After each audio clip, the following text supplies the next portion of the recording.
Qu'est-ce qui s'est passé et pourquoi? Si vous avez la maturité, oui, si vous avez la maturité, vous allez écouter attentivement.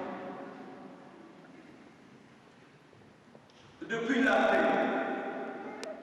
paix de Constantin, en 313, remarquez bien, jusqu'à 313 après Jésus-Christ, les chrétiens étaient interdits. La chrétienté était interdite complètement. Les chrétiens vivaient dans les catacombes, dans les caves. Les mariages, les baptêmes, les prières, les messes étaient dans les caves, dans les catacombes. Tout était interdit pour les chrétiens parce que chrétiens, jusqu'à 313 après Jésus. Vous pouvez dire, c'est vrai. Un monsieur disait hier, mais moi je suis ouvrier dans une usine. Je n'ose pas parler de Christ. Je n'ose pas prier. Les autres ouvriers se moquent de moi. C'est vraiment grave d'une certaine manière. Comment nous sommes arrivés là? Cette ignorance religieuse. Donc depuis la paix de Constantin, c'est Constantin, l'empereur converti au christianisme, a donné la liberté aux chrétiens. Donc jusqu'à 313, le christianisme est interdit. Chacun, si vous êtes converti réellement, vous êtes grand. Je dirais même plus que Constantin le roi. Constantin est mort en 337 après Jésus. Les foules de chrétiens ont voulu chaque année se trouver à Jérusalem de la semaine de la passion de Christ. Jusqu'à maintenant, il y a des pèlerins qui vont à Jérusalem et refaire le chemin que celui-ci avait parcouru les jours qui ont été précédés sa mort. Il voulait en quelque sorte revivre l'événement. Donc au commencement, c'était à Jérusalem. Les gens allaient pour assister au chemin de la croix.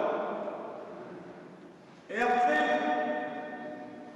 un savant a dit, là où est la croix de Christ, là où est la croix de Christ, là on fait le chemin de la croix. Et quelqu'un a dit aussi, là où est le pape, là est l'Église. Et bien si nous avons le portrait du pape ici, notre pape Benoît XVI, notre pape Benoît XVI, eh bien le pape est ici. Et Jésus a dit, si vous êtes réunis en mon nom, réellement, je suis là au milieu de vous.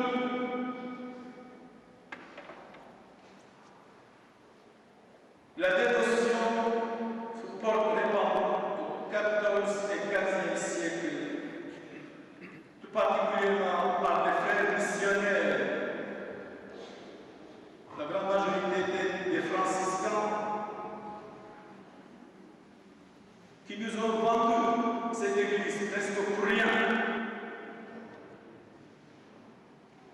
Chaque jour, il y avait l'église, il avait placé le chemin de la croix, ils étaient massacrés par les trucs musulmans.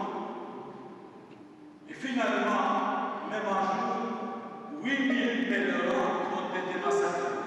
Pèlerins européens. Ils ont obtenu, avec une convention, des Turcs qui laissent tranquilles les chrétiens, et c'est inutile, pour tracer le chemin de la croix, via Dolorosa, voie douloureuse, allant au tribunal, au consulat, jusqu'au Golgotha. Là où ils ont dressé 3 croix de Christ, le Christ au milieu et 2 bandits, 2 brigands à gauche et à droite. Un de ces barons, il était gentil, l'autre était méchant. Il dit à Jésus,